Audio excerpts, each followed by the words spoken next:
సరదాలతో జీవితంలో కాంతి నిండి అన్ని ఆనందాలు తిలకించాలని ఆశిస్తూ ప్రేక్షకులకు, సిబ్బందికి, శ్రేయోభిలాషులకు, బంధుమిత్రులకు, మీకు మీ కుటుంబ సభ్యులకు మా టీవీ 72 న్యూస్ ఛానల్ తరపున హృదయపూర్వక భోగి, మకర సంక్రాంతి మరియు కనుమ శుభాకాంక్షలు. భద్రాద్రి కొత్తగూడెం జిల్లా అశ్వరావుపేటలో కోడిపందాలు, పేకాట, జూదం లాంటివి చట్టవిరుద్ధమని, చట్టాన్ని ఎవరు అతిక్రమించినా శిక్షార్హులు అవుతారని అశ్వరావుపేట సిఐ ఉపేంద్ర హెచ్చరించారు. కోడి పందాలు ఎక్కడ నిర్వహించినట్టు మా దృష్టికి వచ్చిన వాళ్ళ మీద, ఆ యొక్క ఆర్గనైజర్స్ మీద, పార్టిసిపేట్ చేసిన మీద చట్టరీత్యా కఠిన చర్యలు తీసుకుంటాం. ఎట్టి పరిస్థితుల్లో ఇక్కడ కోడి పందాలు నిర్వహించడానికి అవకాశం లేదు.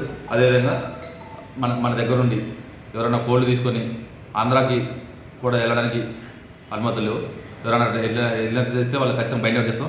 ఆల్రెడీ గతంలో కేసులో ఇన్వాల్వ్ అయిన బైండ్ అవుట్ చేస్తున్నాం.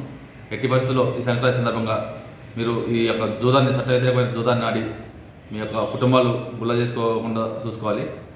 దానివల్ల మీ యొక్క ఫ్యామిలీలు రోడ్డున పడే ప్రమాదం ఉంది. దయచేసి సంక్రాంతి పండుగని మీ ఇళ్లలో, మీ ఊర్లో, మీ కుటుంబ సభ్యులతో, బంధుమిత్రులతో